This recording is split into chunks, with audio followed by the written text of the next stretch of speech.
Fala pessoal do canal Educação Física Útil, seja muito bem-vindo ao canal e vamos estudar mais um conteúdo da Educação Física Escolar, desta vez a avaliação, ok?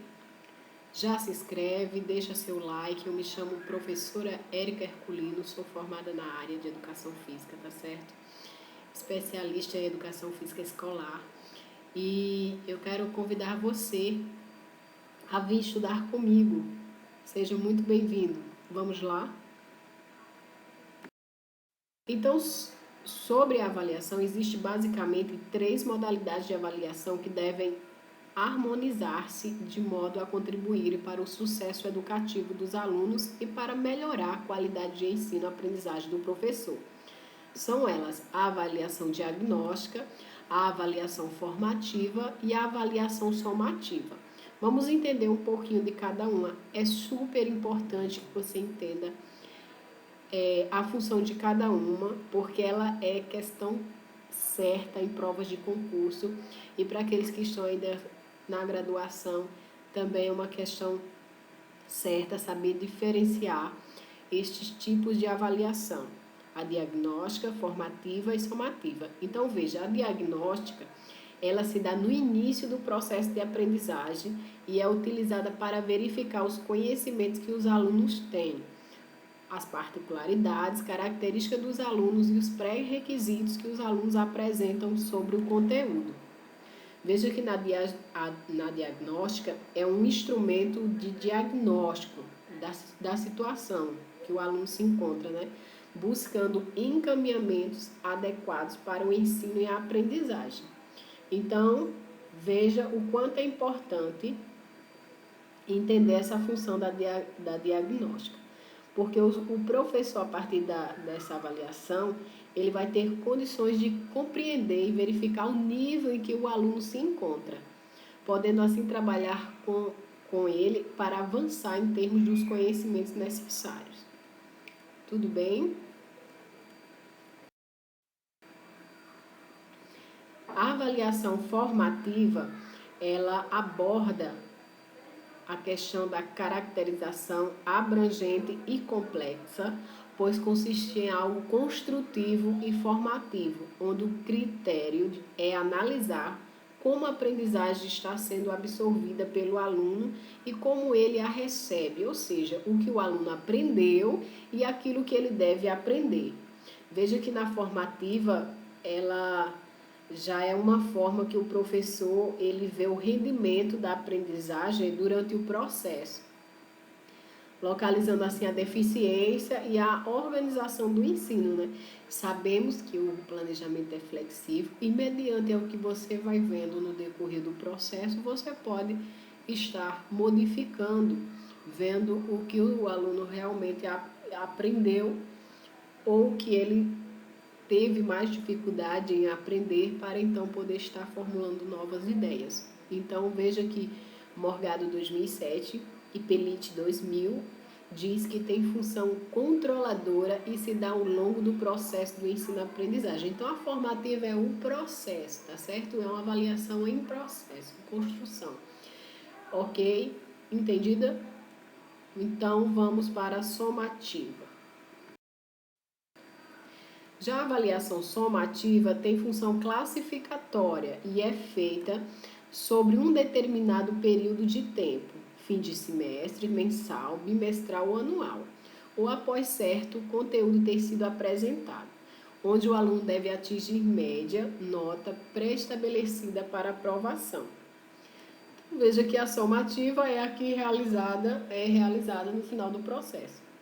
Tem o objetivo de classificação e certificação, sintetizando no juízo globalizante o grau de aquisição dos conhecimentos, capacidades, competências e atitudes do aluno ao final de um período de ensino-aprendizagem.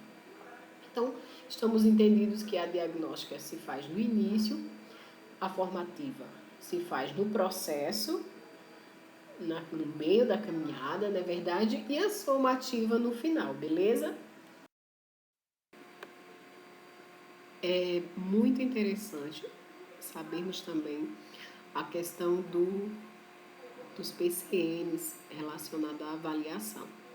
Então, segundo os PCNs, a avaliação na educação física escolar deve focar na realização das práticas, se o aluno respeita o colega, o saber fazer e o trabalho em grupo, valorização da cultura corporal de movimento, avaliar o aluno não só na participação em jogos esportivos, mas também em danças, lutas e jogos e brincadeiras, e a relação da educação física com a saúde e a qualidade de vida, verificando como os alunos relacionam elementos da cultura corporal aprendidos em atividades físicas com um conceito mais amplo de qualidade de vida.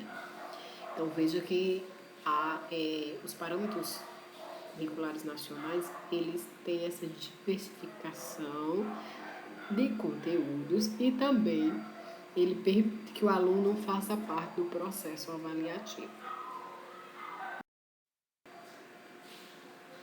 Sobre outra linha de pensamento, a disciplina de educação física atualmente caracteriza-se por sua diversidade nas inúmeras tendências de avaliação.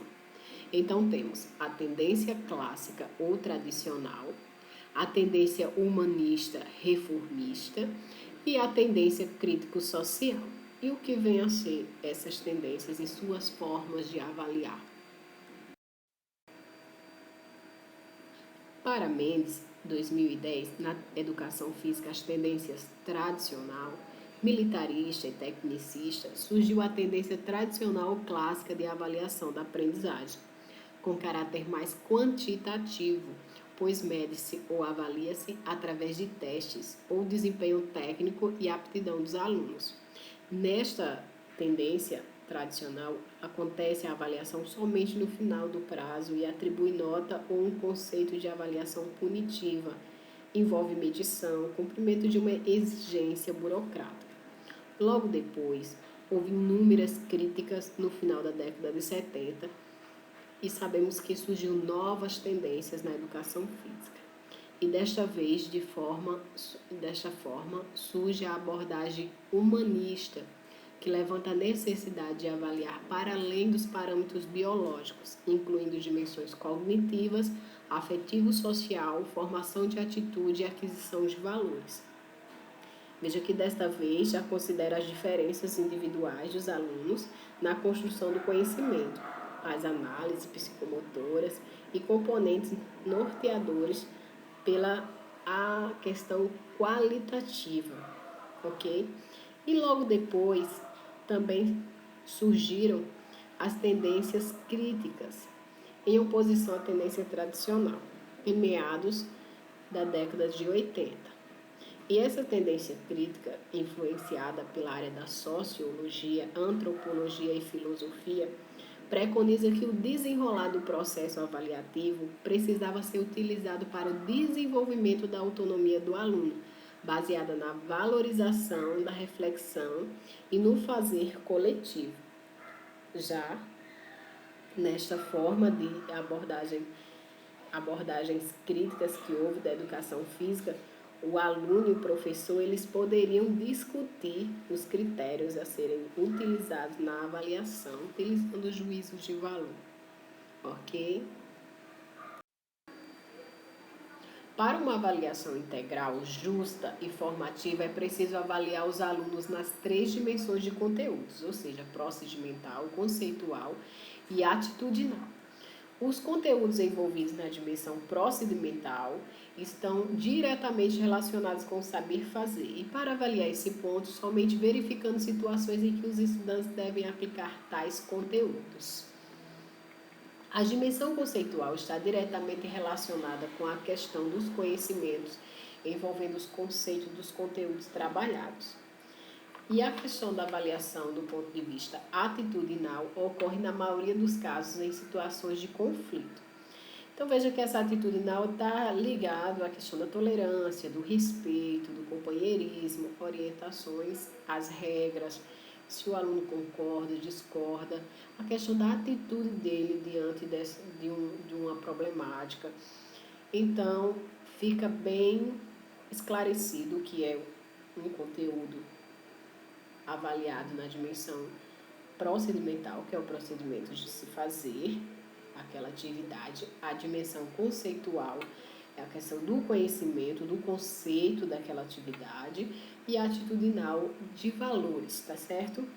Entendido? E não poderia deixar de falar, além disso, a avaliação na educação física deve-se aproximar da avaliação institucional e curricular, buscando coerência entre as ações cotidianas nas aulas com o projeto político-pedagógico da escola e o plano de trabalho do professor, ou seja, num fazer coletivo integrado. Super importante essa dica. Conteúdo sobre a avaliação, espero que vocês gostem e que se apropriem deste conteúdo. Muito obrigado por assistir. Não esqueçam de deixar seu like e se inscreve no canal. Até mais!